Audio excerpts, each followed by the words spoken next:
Sanggar Cerita mempersembahkan Sabda Pandita Ratu.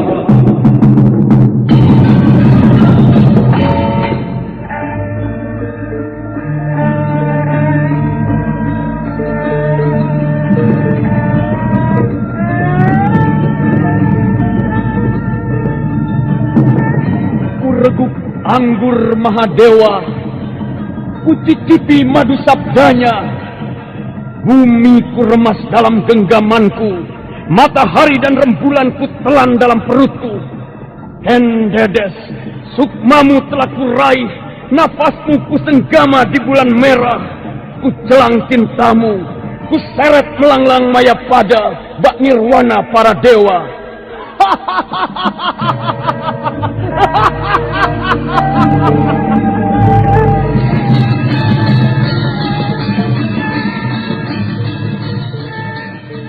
Apakah mungkin aku akan menjadi bunga yang bisa kau petik dan kau sunting?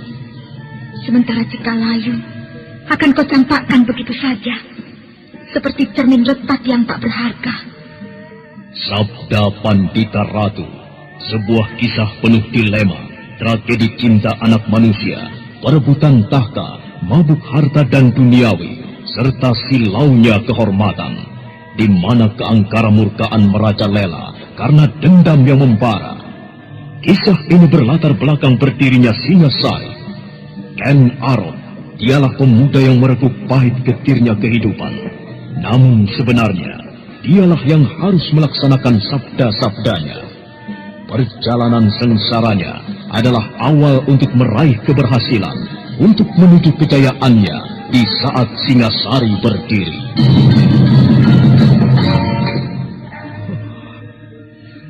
Kenapa ini harus terjadi? Oh, Dewata aku. Apakah ini karmamu? Tapi apa salah dan dosaku? Pinaka, maafkanlah aku. Kenapa sekarang aku baru tahu kalau kau adalah... Kutuklah aku, Dewata. Hukumlah manusia yang tidak tahu dosa ini. Binasa! Binasa!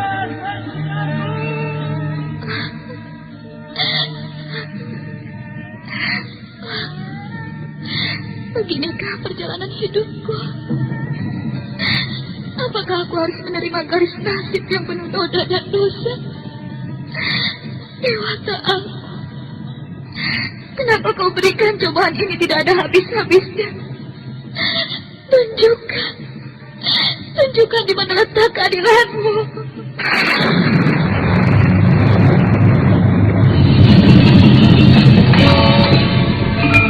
Apakah cita-citamu itu, Kenomang? Aku ingin mengubah nasibku. Aku bosan dengan kehidupanku selama ini yang terlunta-lunta, akrab dalam pelukan kemelaratan. Kadangkala aku berangan-angan, aku adalah seorang istri dari Patih. Bahkan lebih gila lagi, aku berangan-angan, andai kata aku adalah seorang permaisuri, maka akan terhapus semua masa silamku, terhapus lenyap, tidak bersisa semua kenangan buruk yang kumiliki. Itulah cita-citaku, Kakang Ken Arok. Bagaimana dengan kau, Kakang? Aku ingin menjadi seorang raja.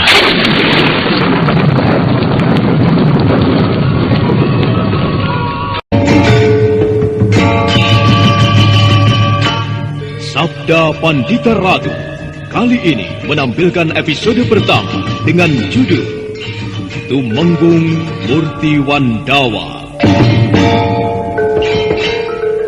Dalam seri yang ke-17 ini dengan para pemain Eli Panca sebagai Ken Ratus, Ajeng Atmakusuma sebagai Rahastri Kandi, Ferry Fadli sebagai Kamaswara, Handi Rishadi sebagai Biku Dewa Hastu, Ivonoro sebagai Pinaka Swasti Ratu, dan pembawa cerita Asdi Suhastra.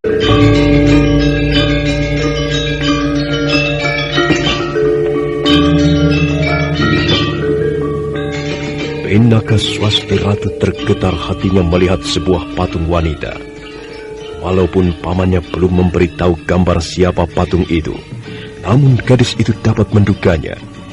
Gambar patung itu adalah gambar wanita yang sangat cantik, Goresan dan pahatan patung itu sedemikian halusnya, seakan-akan dari patung itu memancarkan cahaya kehidupan. Gadis itu semakin dekat dengan patung itu, dan perasaannya semakin dekat dengan... Kabar Ibu. Ibu, mengapa kau pergi begitu cepat? Mengapa kau pergi ketika aku lahir? Mengapa, Bu? Patung itu ditubruknya, dipeluknya, dan diciumnya berulang-ulang, seakan-akan bukan patung yang sedang dihadapinya. Ibu, aku anakmu, Bu. Ibu, mengapa kau tinggalkan aku?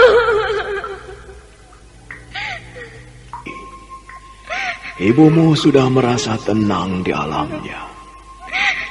Ibumu sudah dipanggil kembali oleh yang menciptakannya. Yang kau peluk itu hanyalah sebuah patung yang tidak dapat menjawab setiap kata-katamu. Yang tidak merasa sedih setiap jatuh butir-butir tangismu. Dia akan tetap tersenyum apapun yang kau lakukan pada patung itu. Sudahlah, Nuk.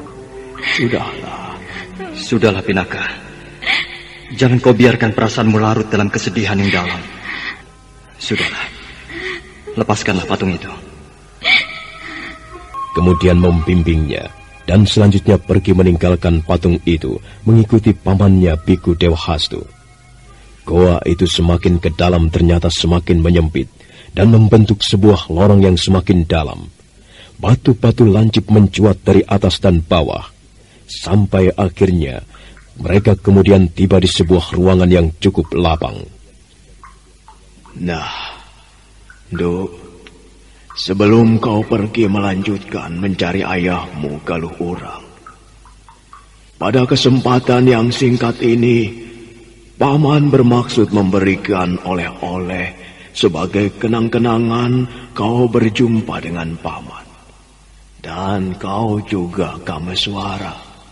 Kau pun akan memperolehnya sama dengan Pinaka Swasti Ratu. Paman akan menurunkan ilmu yang telah lama Paman kuasai.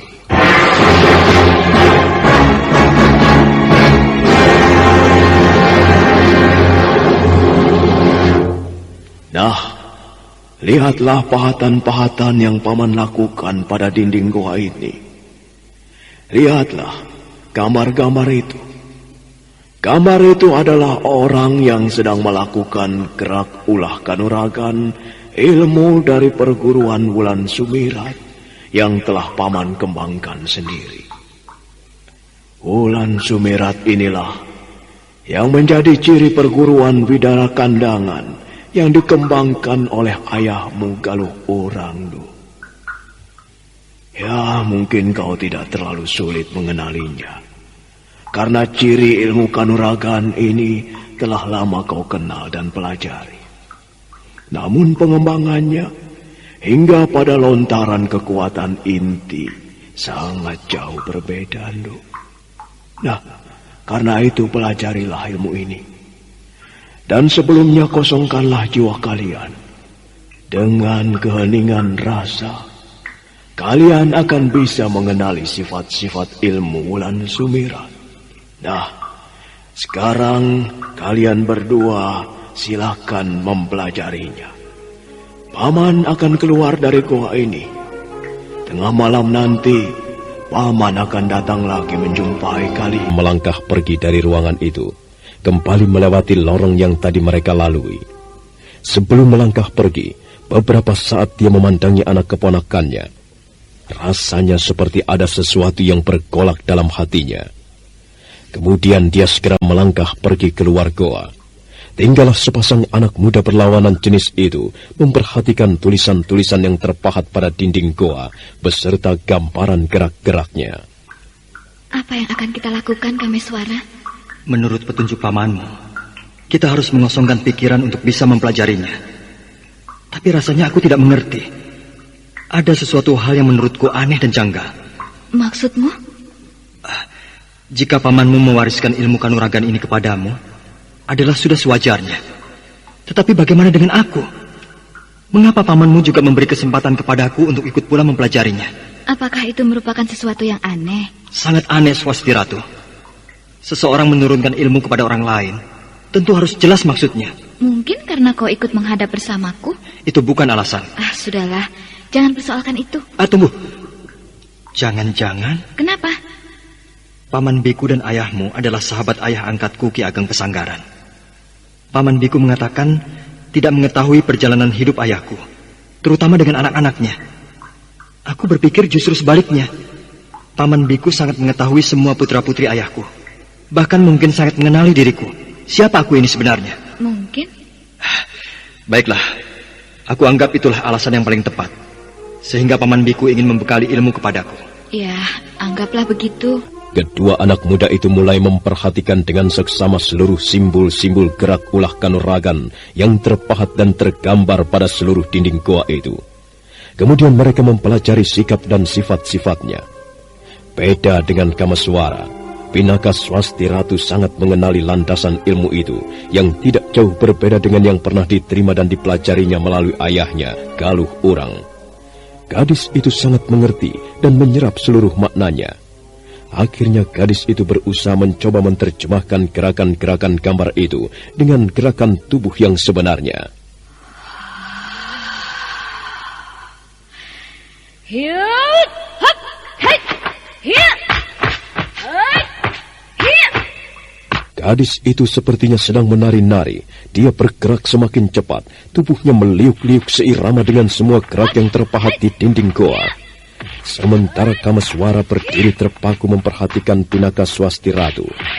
Diperhatikannya dengan seksama. Semua gerakan lama, semua gerakan itu semakin cepat. Tubuh gadis itu seolah-olah terbungkus oleh bayangannya sendiri. Dan semakin lama semakin kabur.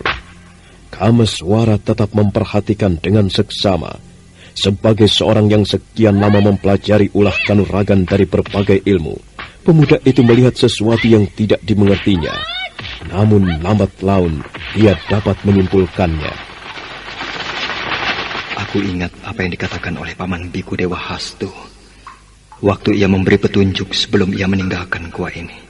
Kosongkanlah jiwamu dengan keheningan rasa.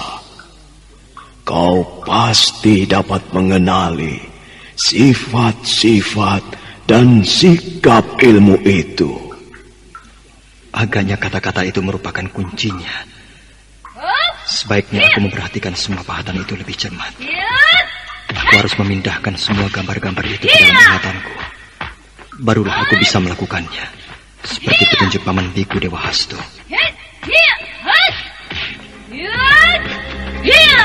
Ada yang berlainan jenis itu, masing-masing dengan sikapnya. Mereka mempelajari ilmu itu dengan caranya masing-masing. Dengan lincah sekali, gesit bagaikan burung Sri Gunting, Pinaka Swasti Ratu terus bergerak menari-nari, mengikuti gerakan-gerakan gambar pada dinding goa. Sedangkan Kameswara justru lebih banyak merenung, berpikir dan menganalisa. Tidak terasa oleh mereka, waktu terus berjalan dan mulai merambat malam. Tetapi kedua anak muda itu tidak menghentikan pelajarannya. Di dalam siraman cahaya obor, mereka terus berlatih.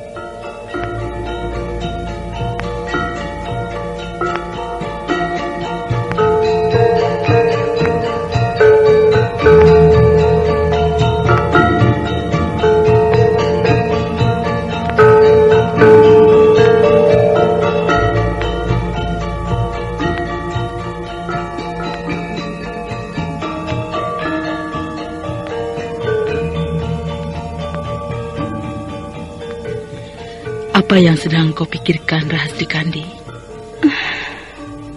Rahastri, jawablah pertanyaan ibu tadi. Dari tadi ibu melihat kau termenung saja. Sepertinya kau sedang memikirkan sesuatu. Aku sedang memikirkan Kakang Kameswara. Di manakah sekarang ia berada? Kau tidak usah terlalu mencemaskannya. Kakangmu memiliki ilmu kanuragan yang tinggi. Tidak mudah orang akan mencelakakannya. Bukan itu yang aku pikirkan, Bu. Lalu soal apa? Soal calon suamiku.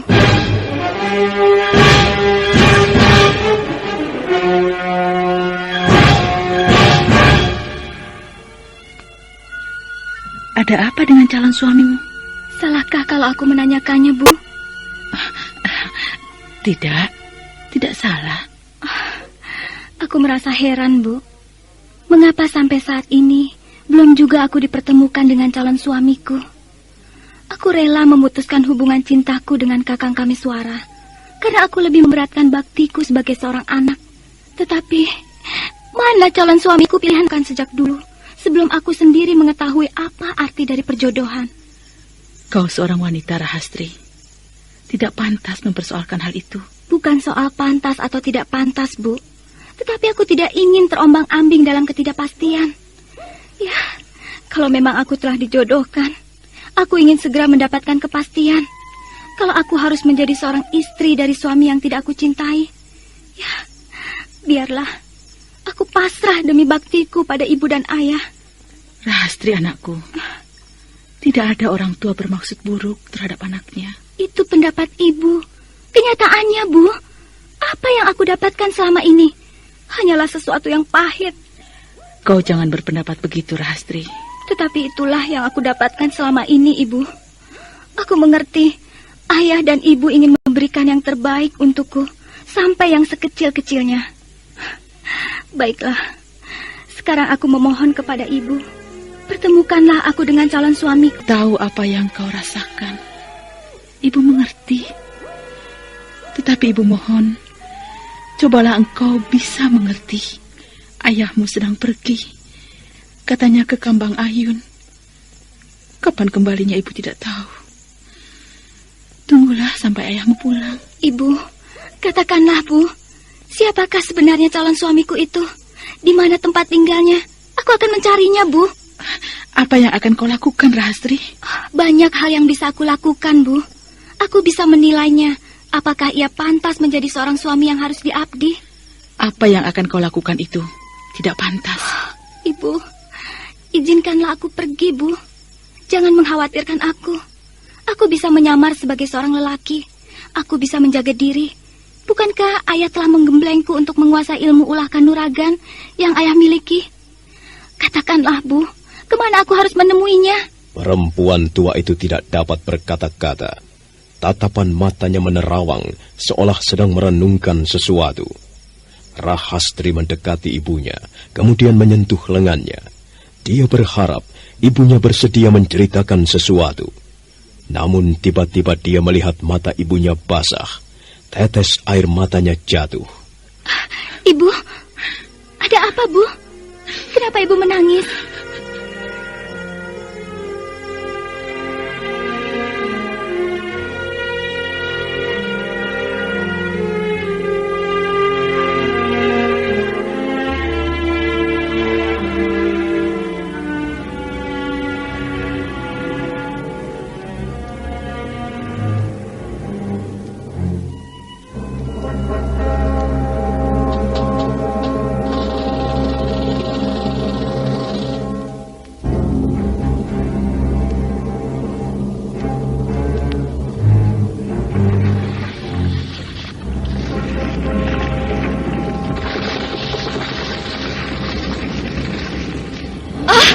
Suara apa itu, Kameswara? Gempa!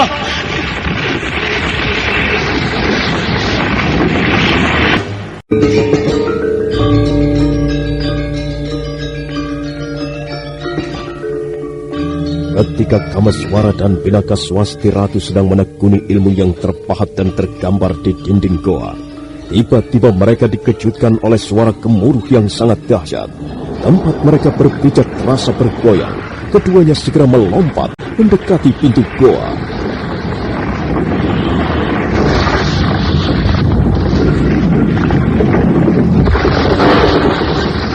Apa yang terjadi, Kameswara? Batu-batu berguguran dari tebing jurang di luar gua. Dan pintu gua tertutup oleh batu-batu itu. Lalu, bagaimana kita bisa keluar dari dalam goa ini?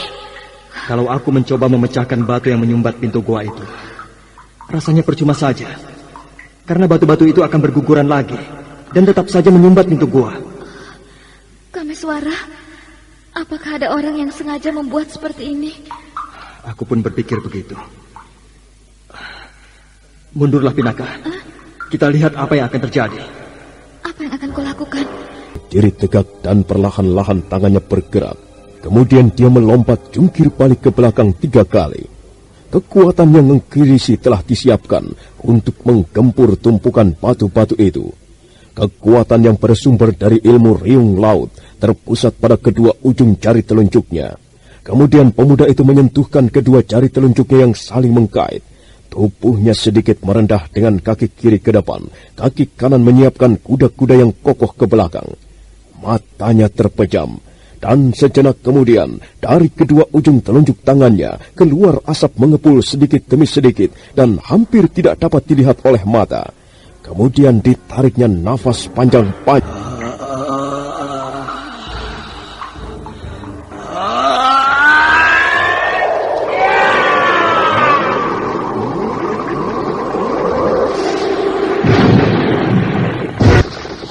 Seberkas sinar keluar dari ujung jari telunjuk pemuda itu dan melesat menghantam tumpukan batu-batu yang menyumbat pintu goa.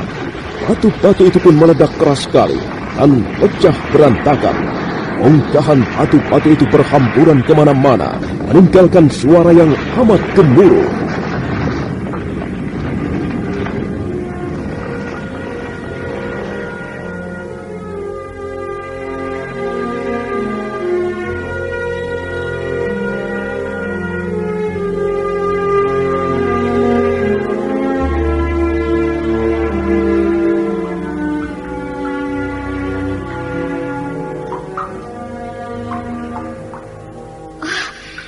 Sia-sia saja Kameswara.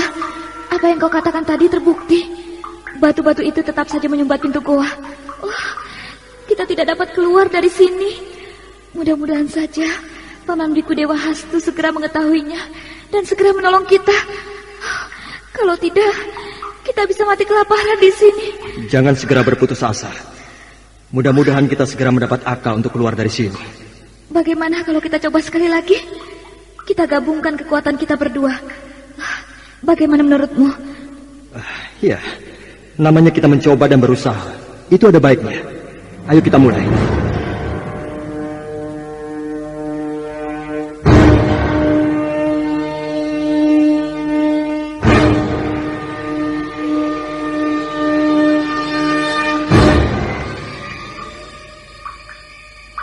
Sekali lagi, Kameswara segera memusatkan panca inderanya dan kemudian melompat mundur jungkir balik mengambil sikap seperti semula.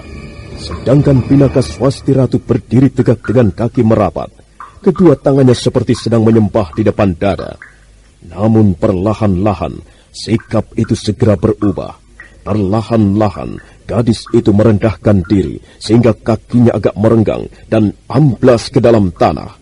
Kekuatan yang terpancar dari sikapnya menandakan ia tengah merambah pada senjata pamungkas. Seolah-olah berat badannya menjadi berlipat-lipat. Sedangkan sikap tangannya yang semula saling menyentuh kini berubah. Jemari tangannya menuding ke atas, sedangkan telapak tangan kirinya bagaikan menyangga ke bawah. Sepasang anak muda itu masing-masing telah memusatkan kekuatannya.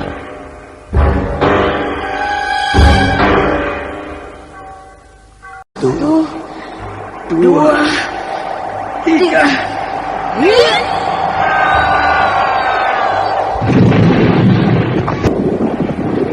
Gabungan kekuatan itu menghantam tumpukan batu-batu yang menyumbat pintu goa. Suara ledakan benturan mengakibatkan batu-batu itu berantakan dan menimbulkan suara gemuruh yang sangat dahsyat. Tetapi bongkahan-bongkahan batu-batu itu tetap saja kembali menutupi pintu goa.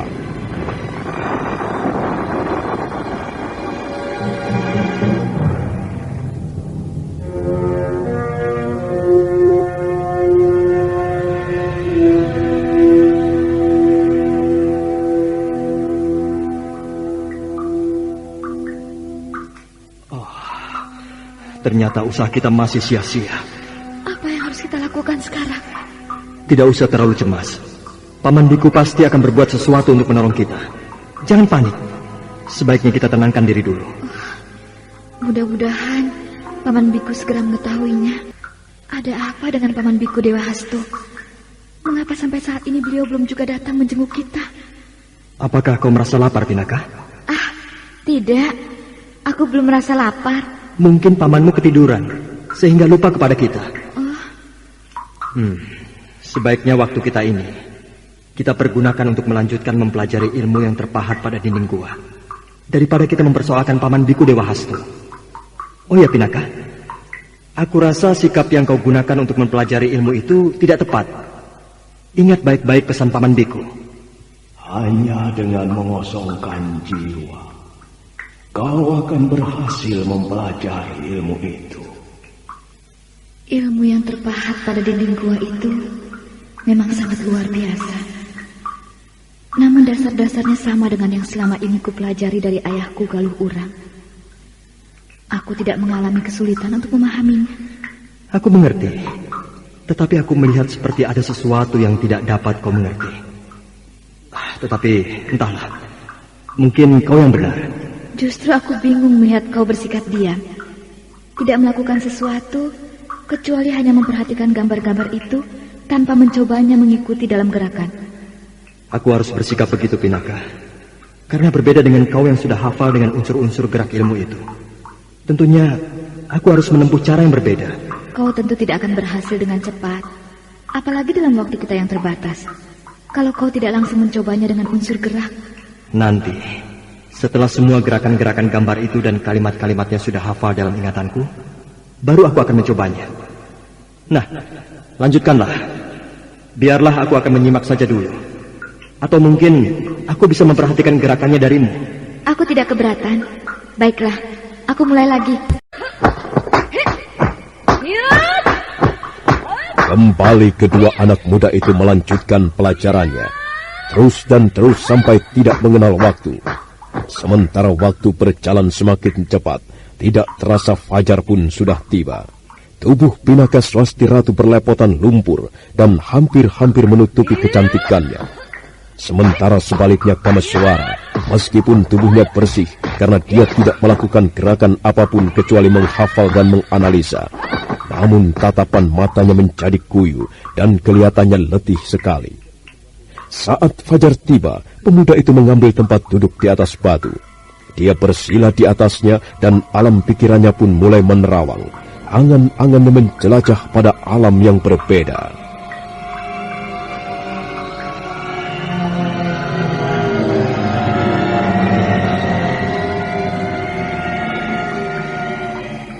Kameswara, apakah kau mendengar suaraku?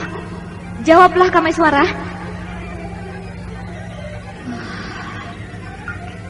Kameswara larut dalam semedinya. Sebaiknya aku melakukan hal yang serupa.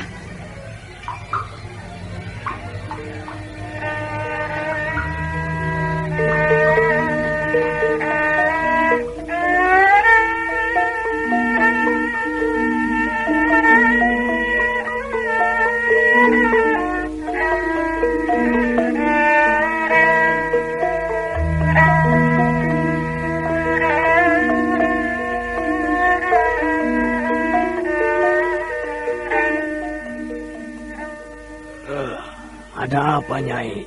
Sepertinya Nyai sedang kebingungan.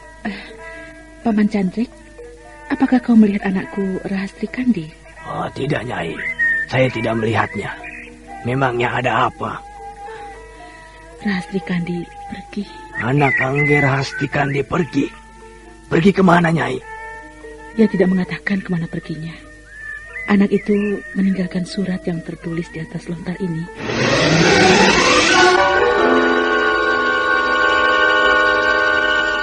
Berita kepergian Rahastri Kandi menggegerkan perguruan Palwas Sambu.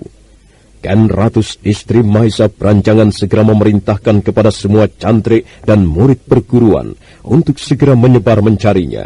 Sementara di tempat lain, gadis itu sendiri dengan tenangnya menunggang kuda menuju ke suatu tempat.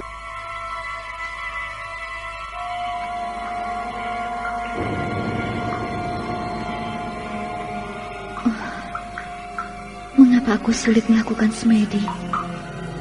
Lain dengan Kameswara. Lakunya seperti orang mati. Tidurkah dia? Kameswara? Kau mendengar suaraku? Kameswara? Kau dengar suaraku tidak?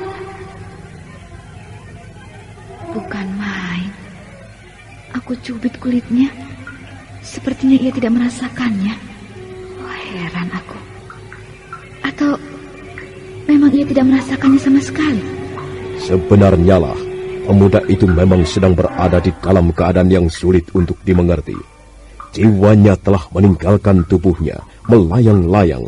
Meskipun tubuhnya duduk dengan tenang sambil bersila dan desah nafasnya mengalir teratur, namun tubuh itu beku. Jiwanya yang meninggalkan raganya bergerak-gerak seperti sedang menari-nari, seirama dengan gerak gambar-gambar yang terukir pada dinding goa. Kameswara, apa yang sedang kau lakukan?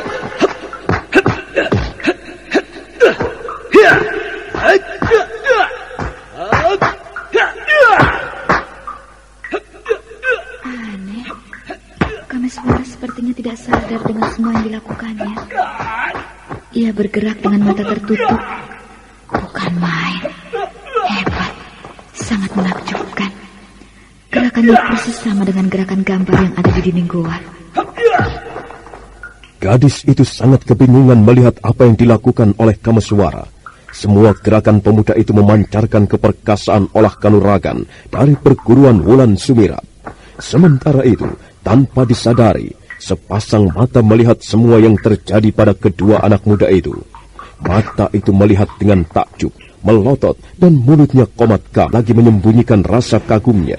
Sedangkan Pinaka Swasti Ratu sendiri yang menyaksikan langsung sangat terkejut, serasa sulit untuk mempercayainya.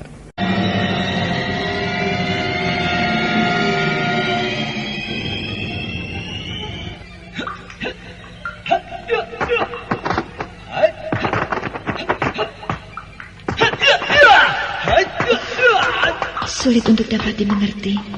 Dalam sikap begitu, Kameswara dapat melakukan semua gerakan persis dengan gambar-gambar yang terukir pada dinding goa. Gerakannya lebih berisi dan mantap apabila dibanding dengan aku yang melakukannya. Bagaimana ia bisa begitu?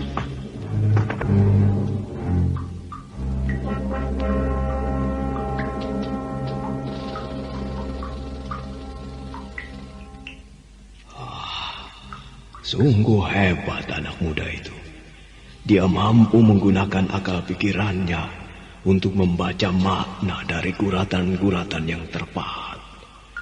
Lain dengan Pinaka Swasti Ratu yang hanya mengandalkan gerakan wadaknya saja. Bukan main. Bukan main. Hebat. Hebat. Mendengar suara tepuk tangan dari seseorang, Pinaka Swasti Ratu terkejut bukan main. Dia merasa heran. Ternyata di dalam goa ada orang lain selain dirinya dan Kameswara. Gadis itu segera berpaling ke arah suara itu. Namun tidak dijumpai seseorang pun. Akhirnya dia beranjak dari tempatnya dan berusaha mencarinya.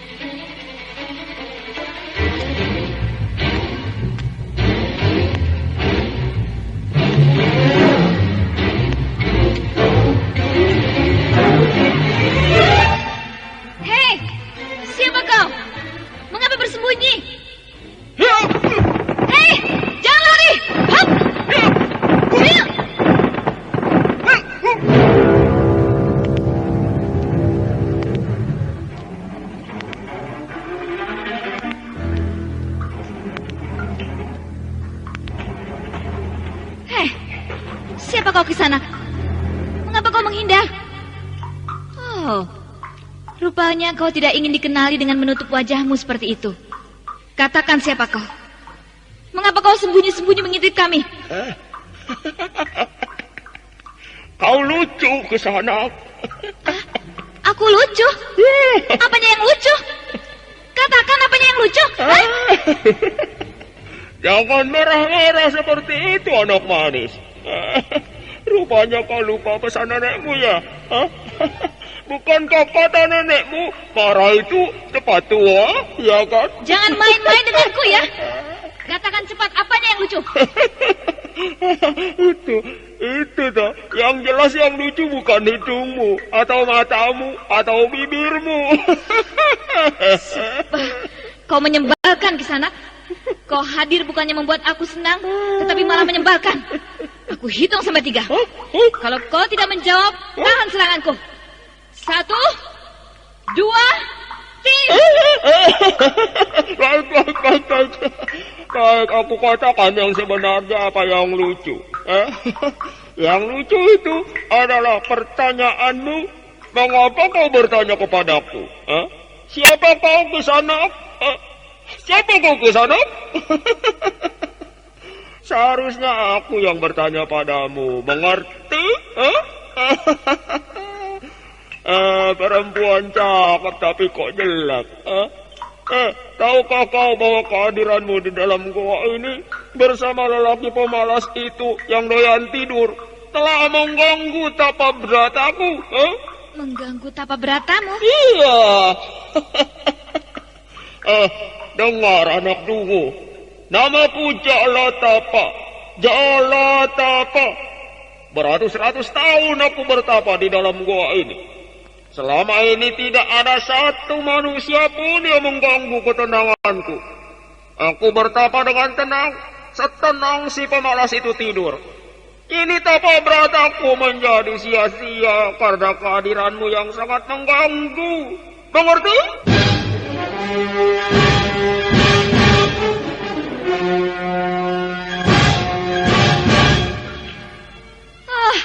Omong kosong. Kalau kau mengatakan beratus-ratus tahun bertapa di tempat ini, pamanku, Biku Dewa Hastu, tidak mengatakan apapun tentang kau. Pamanku telah bertahun-tahun tinggal dan menggunakan gua ini. Kenapa baru sekarang kau merasa terusik? Siapa itu Biku Dewa Hastu? Aku tidak kenal dengan orang itu. Selama ini aku hanya kenal dengan diriku sendiri. Tidak ada satu orang pun datang ke sini kecuali kalian berdua yang lancang berani masuk ke dalam guaku, berbuat aneh dan pamer kedikdayaan. Sudahlah Kisanak, jangan bicara macam-macam. Aku hanya ingin kenal siapakah kau sebenarnya. Bukalah tutup wajahmu. Bocah lancang. Rupanya kau ingin mati di tanganku ya? Mengapa aku harus mati di tangan? Ya karena tapa berataku menjadi pudar oleh perbuatanmu. Cita-citaku untuk beristrikan seorang bidadari dari kayangan gagal karenanya. Nah, itu sebabnya kau harus mati di tanganku. Nah, bersiaplah.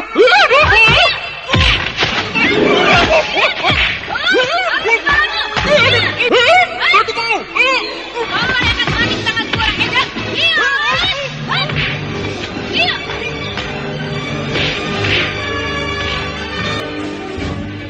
Semangat musik Indonesia, Bintang Tenggara. Pinaka Swasti Ratu melayani orang yang mengaku bernama Jalatapa. Dengan gesit dan trengginas bagaikan burung sikatan, ia melenting-lenting dan menyambar-nyambar. Serangannya sangat membahayakan jiwa lawannya. Namun orang aneh itu yang menutupi wajahnya dengan kain hitam mampu mengimbanginya. Bahkan akhirnya Pinaka Swasti Ratu dapat terdesak. Namun gadis itu tetap bertahan sekuat-kuatnya. Sementara itu, sewaktu kedua orang itu sedang bertarung, saat itu pula Kameswara mengakhiri semadinya. Rasanya aku membayangkan semua gerakan itu hanya dengan angan-anganku. Tetapi mengapa aku berkeringat seperti ini? Kalau begitu, apakah aku melakukan gerakan-gerakan olah kanuragan itu dengan sebenarnya? Kemana Pinaka? Hei, mengapa aku sendirian di sini? Dan aku mendengar suara orang sedang bertempur. Bukankah itu suara Pinaka berteriak-teriak melayani lawannya? Iya, kedengarannya suara itu dari sana. Dalam gua, Kameswara sampai pada sebuah lorong yang lapang. Dia melihat Pinaka Swasti Ratu sangat terdesak melayani lawannya. Kameswara menjadi tegang, kemudian dia melompat mundur dan segera mengambil sikap. Apa yang akan kau lakukan? Aku tidak tahu siapa kau sebenarnya. Tetapi aku melihat ilmu yang kau pergunakan sumbernya sama dengan ilmuku. Nah, aku ingin melihat, apakah kau juga menguasai ajian pamungkas semacam yang aku pelajari dari ayahku di Widara Kandangan? Bersiaplah, atau kau mati dengan tubuh lumat berantakan. Menyeramkan sekali kata-katamu.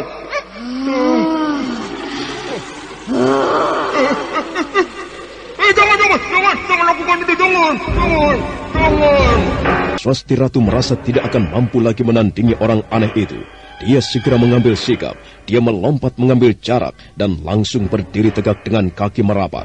Kedua tangannya bersikap menyembah di depan dada. Tetapi beberapa saat kemudian sikapnya itu segera berubah.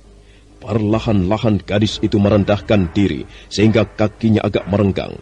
Dan orang aneh itu memperhatikannya dengan seksama. Kedua kaki gadis itu perlahan-lahan amblas ke dalam tanah. Dan kemudian sikapnya kembali berubah. Jemari tangan kanannya mengarah ke atas, sedangkan telapak tangan kirinya menyangga mengarah ke bawah. Dan ilmu gadis itu kini mencapai puncaknya.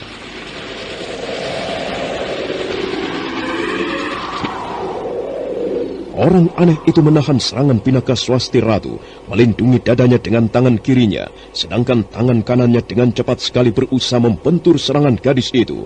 Maka benturan dua kekuatan tidak dapat dihindari.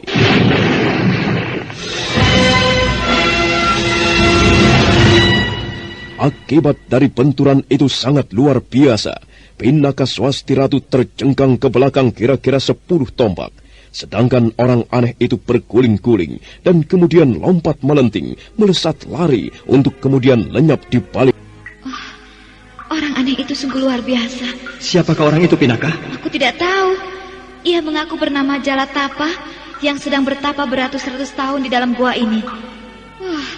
Karena menginginkan mengawini bidadari dari kayangan. Sebuah cerita yang ngawur atau lelucon yang tidak lucu. Benarkah ada orang di sini yang kehadirannya tidak diketahui oleh Paman Biku Dewa Hastu? Mengapa pula ia harus menyembunyikan wajahnya? Apakah orang itu bukan Paman Biku Dewa Hastu sendiri? Paman Biku? Iya. Melihat bentuk tubuhnya, bukan Paman Biku. Orang itu lebih gemuk. Suaranya juga lain. Aku yakin orang itu bukan Paman Biku. Sebagaimana yang pernah aku alami, aku tidak pernah menduga siapa orang bertopeng yang membuat ulah di perguruan Pesanggaran.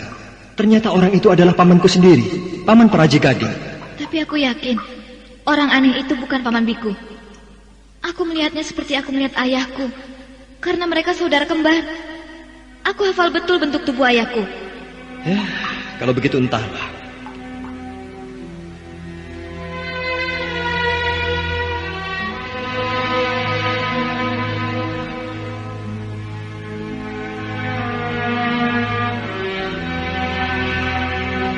Beberapa saat mereka melepaskan lelah. Mereka segera memperhatikan seluruh ruangan dan lorong yang berada di dalam goa. Tetapi karena banyaknya lorong yang berliku-liku saling silang menyilang, menyebabkan mereka menjadi kebingungan. Sedang orang yang mereka cari tidak juga diketemukan. Nampaknya sekarang hari sudah berangkat malam. Lihat, suasana di dalam goa berubah. Kini menjadi gelap. Aku merasa heran. Mengapa cahaya yang meski lamat-lamat saja bisa masuk ke dalam gua? Padahal gua ini tertutup. Itu menandakan adanya lubang yang dapat menghubungkan keluar gua. Tapi anehnya lubang itu belum dapat kita temukan. Kameswara, terus terang harus kukatakan, aku menaruh hormat dengan cara yang kau tempuh dalam mempelajari ilmu kanuragan yang terpahat di dinding goa. Tolong ceritakan, bagaimana kau bisa melakukan semua gerakan itu demikian bagusnya, mantap dan berisi, sementara kau sedang dalam keadaan tidur? Apa yang kau katakan, Pinaka? Aku melakukan gerak olah kanuragan sementara aku tidur. Apa kau tidak menyadarinya? Aku merasa sekedar membayangkan semua gerakan itu hanya dengan angan-anganku. Aku hanya membayangkan dan aku tidak melakukan. Aku percaya kalau kau beranggapan begitu. Tapi tidakkah kau merasa aneh dengan pakaianmu yang kotor? Jadi itu jawabnya. Aku merasa hanya melakukan semadi dan membayangkan semua gerakan uragan itu hanya dalam angan-anganku. Kalau ternyata aku melakukannya dengan gerakan tubuhku, sama sekali aku tidak menyadarinya. Sungguh. Aku melihat hasilnya sangat luar biasa. Baru sehari semalam kau berada di dalam gua ini, namun kau telah membuat lompatan yang jauh sekali. Tolong katakan kepadaku, bagaimana kau mampu melakukan itu? Aku hanya melakukan sesuai dengan apa yang telah dikatakan Paman Biku Dewa Hastu.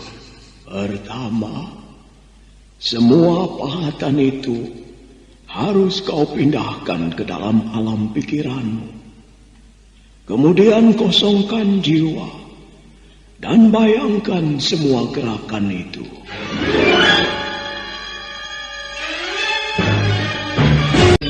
Kameswara menceritakan sikap yang telah ditempuhnya untuk mengenal lebih dalam makna gerakan-gerakan ilmu kanuragan yang tergambar hasil pahatan di dinding goa. Sementara itu Pinaka Swasti Ratu mendengarkannya dengan seksama dan menumbuhkan keinginannya. Ada apa, Pinaka? Apakah kau keberatan jika aku meniru apa yang telah kau lakukan? Kau bukannya meniru. Justru itulah petunjuk yang harus kau kerjakan dari Paman Biku Dewa Hastu. Kalau begitu, baiklah. Aku akan mencobanya. Lakukanlah. Cukup hafal dengan semua gerakan dari gambar-gambar yang terpahat di dinding goa. Segera menempatkan dirinya duduk bersila di atas sebuah batu. Gadis itu segera memusatkan semua perhatiannya untuk mengosongkan jiwanya. Tidak jauh dari tempat itu, Kameswara melakukan hal yang serupa. Rasa lapar dan haus yang datang mengusik tidak mereka indahkan. Mereka sadar melupakan rasa haus dan lapar adalah juga sebuah laku keprihatinan untuk semakin mempertajam usaha dalam mempelajari. Ayah, aku tidak menyangka kalau kau ternyata bukan ayah kandungku. Kau begitu sayang kepadaku, seperti kau sayang kepada ibuku. Cinta dan sayangmu sangat luhur, ayah. Sayang sekali, ibu tidak bisa selamanya mengabdi kepadamu, ayah. Ayah, aku sangat mencintaimu, seperti ibu mencintaimu. Aku akan melanjutkan pengabdian ibu untuk melayanimu.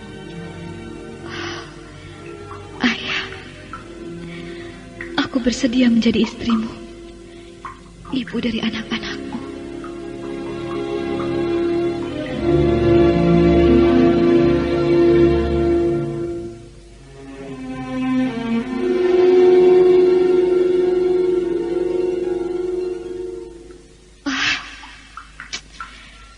Mengapa sulit sekali memusatkan pikiranku?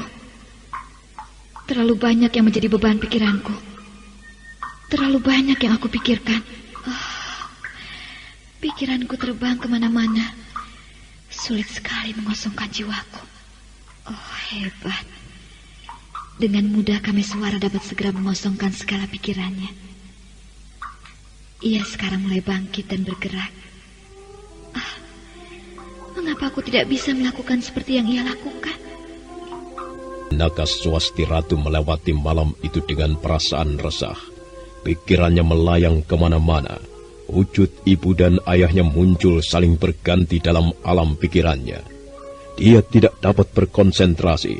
Sampai akhirnya pagi pun datang. Mengapa kau memandangku seperti itu, Pinaka? Aku iri kepadamu. Iri? Apa yang kau irikan? Kau bisa melakukannya, tapi aku tidak. Bagaimana kalau aku mencoba menuntunmu? Apakah akan membuatmu tersinggung? Tidak. Baiklah, mari ikuti aku. Kemana? Ikuti saja aku.